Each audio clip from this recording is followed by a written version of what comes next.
Welcome to the Private Practice Survival Guide podcast with your host, Brandon Seigel. I'm a published author, speaker, entrepreneur, and private practice strategist dedicated to transforming the way that healthcare functions. This podcast is all about empowering you to create the change you want to see. Let's dive in. Welcome back to the Private Practice Survival Guide podcast. So in this episode, we're talking about marketing, but we're really talking about something that a lot of you don't recognize can benefit your practice. And that topic is how direct mail marketing is transforming private practice growth. I know it seems like, oh my God, Brandon, direct mail, I hate it, and blah, blah, blah, blah, blah. And it's like decades ago, and that's the dinosaur of marketing. But I have to be honest with you, I'm seeing greater results right now in direct marketing from a lot of practices I work with than I am from digital marketing. And I'm not saying do one or the other, they actually coexist very well together. But the reason is because of how many people have gone into digital marketing, we're starting to turn off a little bit. And so direct marketing is leading an opportunity of change that a lot of private practices have not examined. And when we're looking at direct marketing, I want you to think of it through two lenses. What are you trying to achieve is the global thing. So there's two lenses that I'm trying to achieve. Either I'm trying to acquire new customers, patients, or I'm trying to acquire new talent. What if I told you I could find 100 times more applicants through direct mail than Indeed? Honestly. Because we're going to talk about this, but in a world obsessed with digital likes and SEO rankings, there's one old school marketing channel making an unexpected comeback, and it's delivering serious results. And yes, I already told you, but I want you to know direct mail marketing is not dead. It's thriving, especially in recruitment, especially in healthcare, and especially in private practices. So the trust and local visibility makes a huge impact. Whether you're a dentist, a chiropractor, a doctor, I guarantee you, you can get a greater ROI right now on direct mail than digital marketing. I'm telling you, if you do it right and you have the right call to action and the right sequence, you can create greater ROI because people have moved so far away from it that we can make a huge impact. So let's define two types of marketing, okay? The first marketing I want us to define is search marketing. That focuses on capturing an existing demand by appearing when people actively search for products or services. This includes search engine optimization to rank organically in search results and pay-per-click where you're advertising. I love it. It works. I'm not telling you not to do search marketing, but I just want you to recognize that everyone's trying to do search marketing and it's targeting high intent customers because we have a higher conversion rate on this because they're already in the buying mindset. They're making it a highly effective conversion because, hey, tonight, let's say I want to go for a good steak. I'm going to put in Google great steakhouse near me. The person that spends the most money is probably going to get my business because they're going to have that ad. So I recognize that if I saw this direct mail, that it could drive me to come in because right now you're competing against more people in search marketing than you are with what we're going to go over the next one, which is disruptive marketing. But the success depends on keyword research for search marketing, quality content creation, understanding search algorithms, measurable results through metrics like click-through rates, conversion rates, and cost per acquisition. And so what I am finding now is because of everyone doing it, search marketing is becoming more expensive in some ways to stay competitive. And so the next one, the one that I already kind of hinted towards, is disruptive marketing. This is where I think we have opportunity. So disruptive marketing creates a demand by interpreting people's daily activities and introducing them to products or solutions they may not have been actively seeking. So this includes social media advertising, display ads, influencer partnerships, content marketing, but it could also be disruptive marketing through postcards. So, or direct mail, doesn't have to be a postcard. The approach focuses on building brand awareness, educating potential customers about the needs they might not have realized they had, targeting broader audiences based on demographics, interests, and behaviors rather than immediate purchase intent. So, let me ask you this. Let's say I'm a functional medicine and health and wellness center. And we know that the beginning of the year, everyone wants a new start. What if I did a direct mail? And what if I did it? This sounds weird. What if I did it in November and I said, we're going to give you 60 days of free access so that you're ready to restart at the beginning of the new year? And what if we had that direct postcard right there, landing in their lap with like a new you for a new year? And we had it all dialed in with a QR code and a free this and all those different things. There's a couple things that that would do, just so we're on the same page. One, I'm disrupting people. If right now someone sent me a direct message, a direct mail that really aligned internally with my goals of health and wellness, I would probably jump on it. I have a little bit of trust issues with search marketing right now because reviews are being skewed. And sometimes someone reaching out and showing me something else, it does that disruptive marketing. Have you ever had it where like you're like looking and an ad pops up, you're like, I gotta have it. So sometimes that disruptive marketing can really create an impact. And I do again believe that direct mail is a vehicle for disruptive marketing. I use it for recruitment marketing, partnership marketing, patient marketing, community outreach, and brand building. And so direct mail can outperform digital noise because digital saturation is real. Inboxes are full, ads are skipped, attention spans are shrinking. Direct mail cuts through the clutter. It lands in real hands, in real homes, and stays visible. Citing studies, response rates for direct mail can be 5 to 9 times higher than email in local service industries. And there's an emotional touch point, a tactile mail. What if I shipped you just a stapler and the stapler said, let me bind all your policies to your practice for success? Like something I just came up with that on the spot, but what are ways to create that impact? A stapler could be a direct mail. There's different ways to do it. But here's the deal. What if I combined it? What if I said, I'm going to send a direct mail? I'm going to do a QR code. Anyone that clicks and does that QR code will have immediate ads and they'll have this ad campaign that come out. Anyone that does it for the next 7 days, we're going to show an ad in this way. There's ways just for us to, again, get in front of them in different ways. Get their brain working to be like, oh my God, I think I saw that before. Huh, that was there. That was this. There was that. Do you know that a gift card is sometimes the best form of direct mail marketing? It really is. Hyper local targeting that speaks to your ideal client. You know, you can get diagnostics, you can get age, demographics, money. You can even get the data on how much money they spent on their healthcare last year. You could get a list of every person that's spent on a massage therapist in the last 5 years. Like the data is there. And then we can use direct mail to focus on zip codes, demographics, and behavioral data from third party aggregators. We can launch new clinics this way. We can expand. We can hire seasonal campaigns, back to school for pediatric therapy. We can synergize that with digital with a call to action and a landing page and a drip campaign. We can tie it all together. But the anchor point is that direct marketing, putting it in front of them.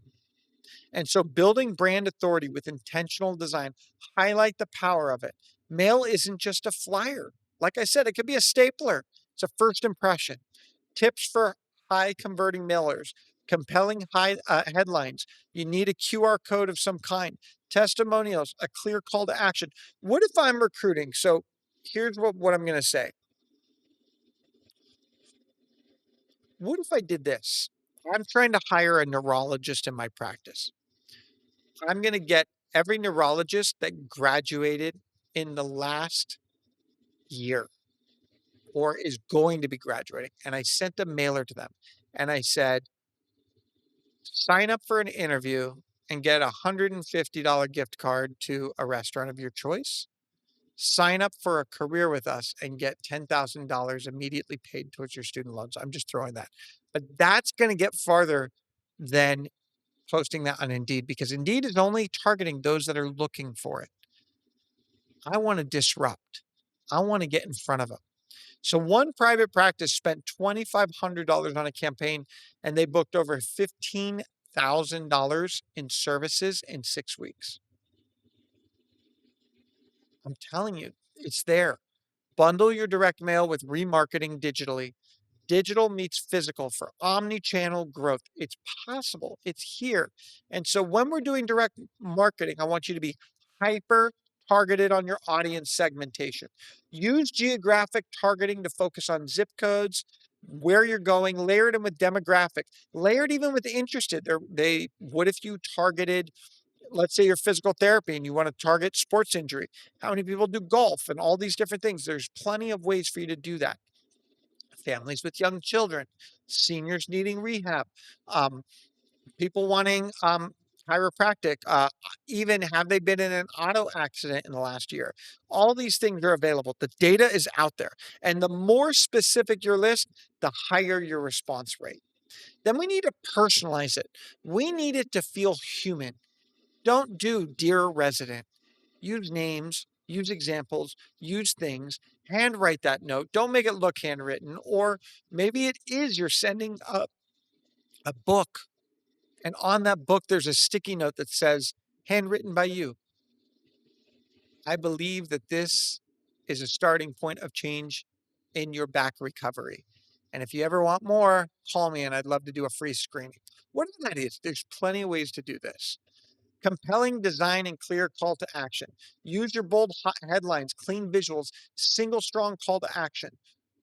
Book a free call today, whatever that is. Include your QR code to your landing page, your scheduling tool.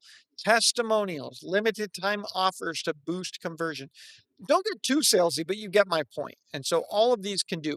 Again, I brought it earlier, but I'm going to bring it again. I love this idea of omni-channel integration. So pairing direct mail with digital retargeting.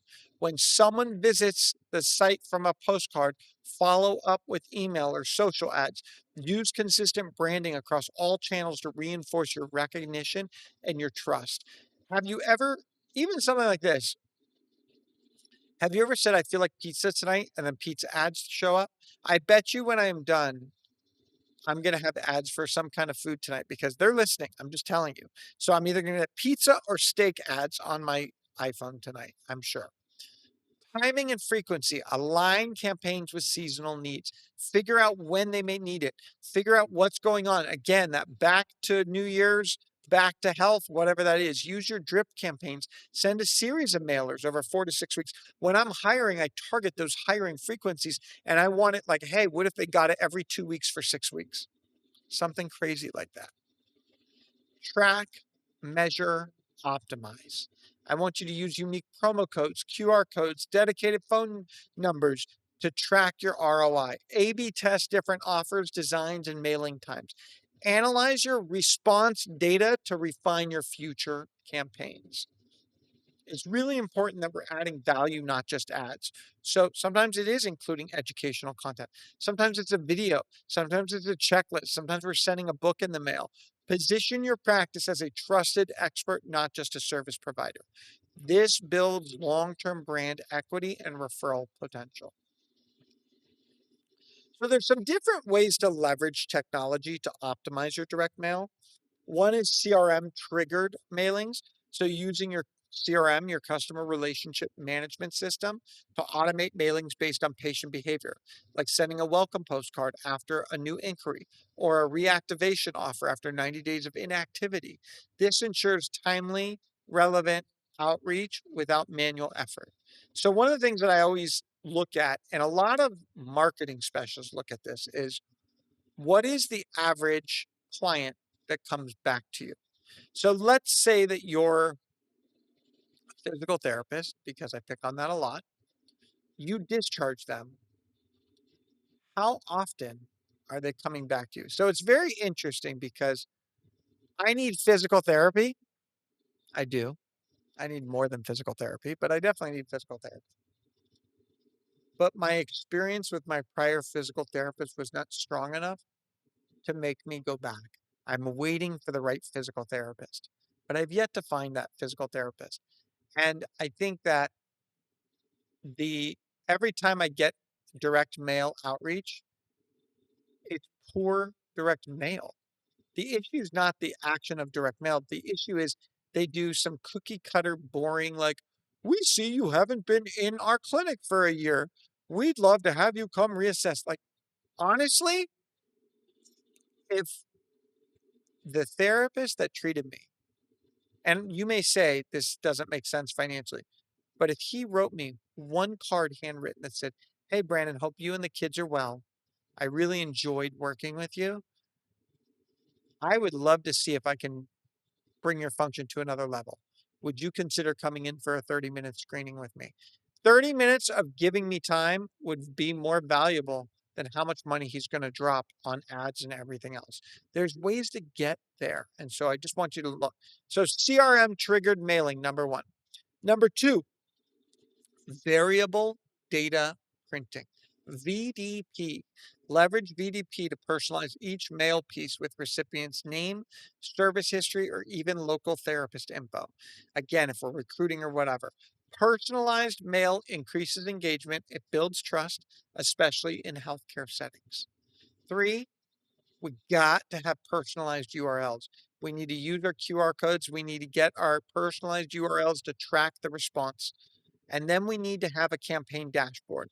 We need to understand platforms like Postalytics or Lob offer real-time dashboards to track delivery response rates and ROI.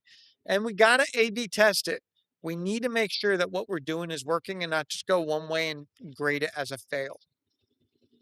We need to use audience building tools. So, using predictive analytics and third party data to build a hyper targeted mailing list based on demographics, location, behavior. Reduce the waste, increase your conversion, and make sure you have your retargeting all set up.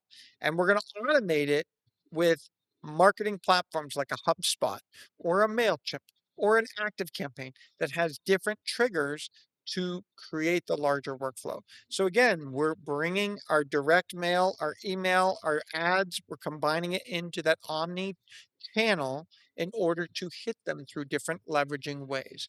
But it's also important that you have clean data and mailing list. And so that's really important. And I always say direct mail fails because of poor targeting. Sending mail to the wrong audience is like shouting into the void. If recipients don't need your services or can't afford it, they won't respond. Use data driven segmentation to reach your ideal client profile. Another reason why direct mail fails: weak offer, weak call to action. A generic learn more, call us won't move the needle. If there's no urgency, no incentive, no clarity, people toss it. Include a compelling, time sensitive offer. Forgettable design. If your pieces look like junk mail, they'll be treated like junk mail. Small, cluttered, bland, they get lost in the shuffle. So layout, call to action, bold colors, what you do, packaging. So if you notice with direct mail now, all of these solicitations for like insurance policies or whatever, they all look like the IRS is coming after me. They changed the way that direct mail was delivered so that I would open it. I'm not telling you to do that, but to be honest, I think if you literally sent them a book or something like that, literally buy 100 books, send 100 books out with a postcard connected to it with your business card, and say, "Give me the opportunity to relieve some pain." And again, that book should be something that would be connected to what you offer, and it might even be your own book. I think you would be surprised with the impact you could make. And so I challenge you. The other thing with direct mail is we see it fails sometimes with bad timing, inconsistent frequency. So one and done mailers rarely work. People need multiple touches. Sending at the wrong time can tank your response rate. Plan multi-touches and recognize the timing of them. The other thing is dirty or outdated mailing lists. You need to work with strong mailing lists. Don't just buy one from one of those spam emails that say, let me get you 100 of this. You got to really go to a reputable list company. And mistakes like misspelled names can instantly kill trust. So regularly clean and verify your mailing lists. The other thing is no integration with digital channel. If you don't have that digital channel connected, you're missing out on a second, third, or fourth touch point beyond just the paper. And I think it's really important. And then a lack of testing. A lot of direct mail are just doing a one and done, and they're not doing the A/B testing of going back and forth. So I think it's really critical when you look at this that you're looking at, how am I creating an impact? How am I disrupting someone? So even something like this, what if you did a direct mail that was $100 gift card and it said, come on in and spend $100 at our practice? I think we don't recognize how much we spent already. Now, we got to come up with what the value of acquisition is. So I come back to it of what is that acquisition value? So it's so interesting because from a medical billing standpoint, traditionally speaking, I have an acquisition budget of $5,000. So I can spend up to $5,000. But why spend $5,000 on Google when I could spend $5,000? What if I could create $5,000 worth of value upfront for you to show you our value? You know, sometimes we're so stuck. And so those are the things we got to think with outside the box. We have to get creative, whether it's a book, whether it's a gift certificate, whether it's if you qualify for a job interview and looking for work, you can earn up to $500 in our interview process. I mean, there's many different ways. And I know you're like, well, you're incentivizing all this, but yes, I'm trying to hook the fish, so to speak. But right now I'm using Google and Indeed and all these things, and they're kind of starting to be like swamps. There's a bunch of, there's limited fish in the pond, and everyone's got a hook in there. And so I challenge you to do something different. Did you know that 91% of private medical practices using direct mail marketing reported their highest response rates among all marketing channels, significantly boosting patient engagement and appointment bookings? That was from Lob and Comper Media 2024. I'm going to say it one more time because I think it's really important, the stat. 91% of private medical practices using direct mail marketing reported their highest response rates among all marketing channels, boosting patient engagements and appointment bookings. It's there. Whether you're using it to bring back a client, you're using it to recruit, you're using it to attract new clients, I assure you there's a method and a way to make this the most meaningful, rewarding ROI if you utilize it in the right way. And so in the words, this is inspired by Gary Vaynerchuk. If you don't know Gary V, he's like a marketing master. Direct mail cuts through the noise. Deliver personalized messages to your patients' hands and watch your private practice build lasting connections that drive growth. Direct mail cuts through the noise. Deliver personalized messages to your patients' hands and watch your private practice build lasting connections that drive growth. Thank you for tuning into this episode of the Growth Code of the Private Practice Survival Guide podcast. I'm already marketing my conference, the Growth Code Conference. I hope you can join in, but I really appreciate you tuning in. Subscribe, listen, share us. Together we can thrive, not just survive. Thank you for tuning in to the Private Practice Survival Guide podcast. I'm incredibly grateful to each and every one of you. Exciting news. We're now available everywhere, from Spotify to Apple Podcasts to YouTube or anywhere you like to listen to your podcasts. So watch, listen, and reach out. If you love this episode, please drop a 5-star review. It truly means the world to me. Are you looking for more ways to elevate your practice? If so, now is your chance. Reach out, go to my website, or email me at brandon@wellnessworksmp.com. And remember, it's not just about surviving, it's about thriving.